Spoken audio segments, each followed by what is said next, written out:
a lot of times a choreographer comes in with a prescribed idea, or even a set of steps they're going to work with.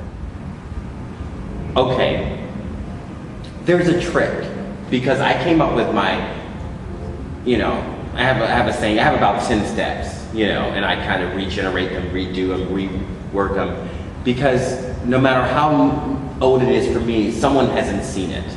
Yeah, so I went to Ailey with my best steps. Like I knew some of the phrases, I worked them, I knew that they worked, I knew that they looked good on people.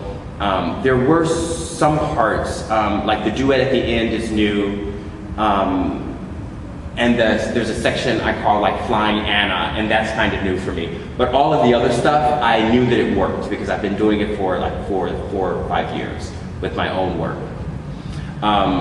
Because I didn't want to chance it too much coming to the Ailey building not prepared. Right. You know what I mean? So I wanted to come with what I knew worked, and I knew that worked. I knew that it would make the dancers look good. I knew that I wanted to work with male dancers. I knew that was a strong point with me. I knew that I wanted to have a big male dance section. I knew that I had new ideas to show men strong. I knew that we have one way of showing men strong, but I had a kind of a new idea of how to show men dancing together in strength. And I think I kind of shown that in this work.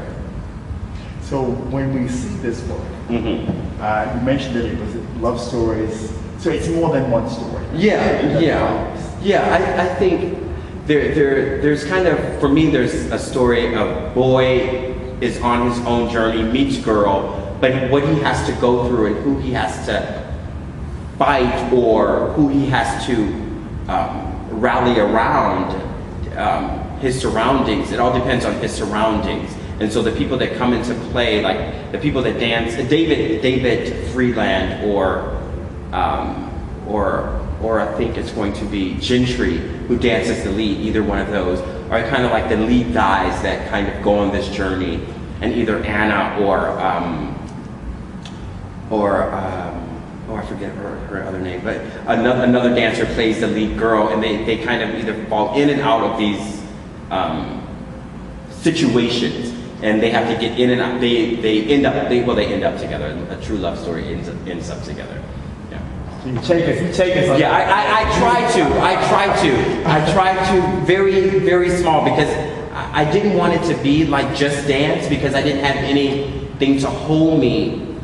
Because as I grow older, there's so much more that I want to say if given the chance, that I never would just use dance. So I wanted to hold myself to a story, and so I adopted the perfect story, which is the love story, right? Everyone can grab that story, meet somebody else, they fall in love, and what they have to go through to make that kind of love work or not. And I also, inside of that, there's a story of men and of strength and of solidarity, of what we have to do in order to make it. Like, and the grips and how the men hold each other and slide each other around are really important, because I have also had the great fortune to have really good friends in my life who grab hold of me and hold me and show me life in another way. And sometimes it's not always easy to do this, but the work gets done through friendship. And that's kind of where the camaraderie goes. There's also a section with that I call the Bell Duet, or I think Troy Powell says they call it the Bell Duet, where this is like where it's the ultimate kind of relationship, where there is no competition, there is no wanting for other. There's just a pureness of those two souls being together.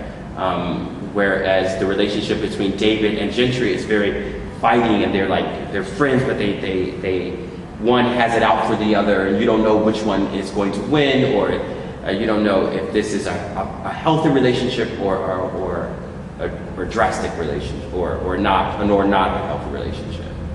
Yeah, I would say it's more so about relationships and how people navigate